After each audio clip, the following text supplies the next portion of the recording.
paano nga ba mag-screencast sa ating Astron Google TV? Yan, ito guys yung ating Astron at paano nga ba siya mag-screencast? So, andito siya sa TV siya, nakaset. Press nyo lang itong home button dito sa inyong remote. Press nyo lang ng isa at mapupunta kayo dito. So, dito punta kayo ng apps. At search nyo yung Mira Screencast. Yan, search nyo lang dito yung Mira Screencast kung hindi nyo makahanap yung application. Results for Mira Screencast. Yan guys, ito yung lalabas. Ito, hanapin nyo itong Mira Screencast. Yan, tapos select nyo yung Mira Screencast.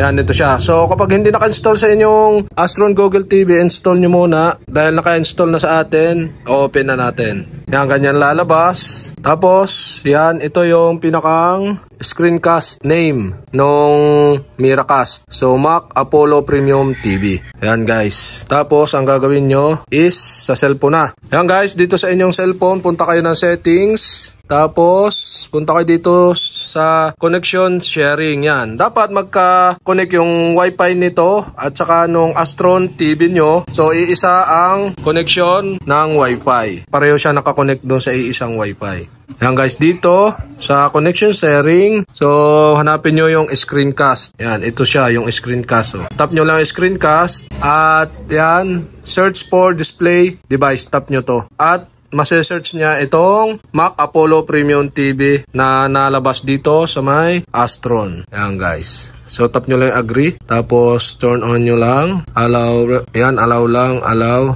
Turn on.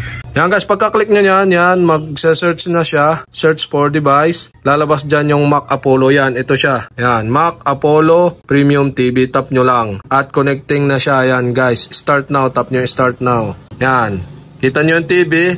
Yan. Kung ano yun nandito sa cellphone, yun din ang nalabas sa TV. Yan guys, yan o. Ito yung cellphone natin at saka yan yung sa may Astron TV natin yan guys. Parehas nang nalabas. Yan o.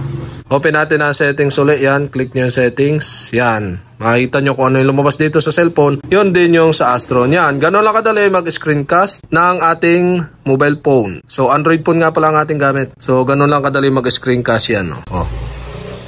Yan.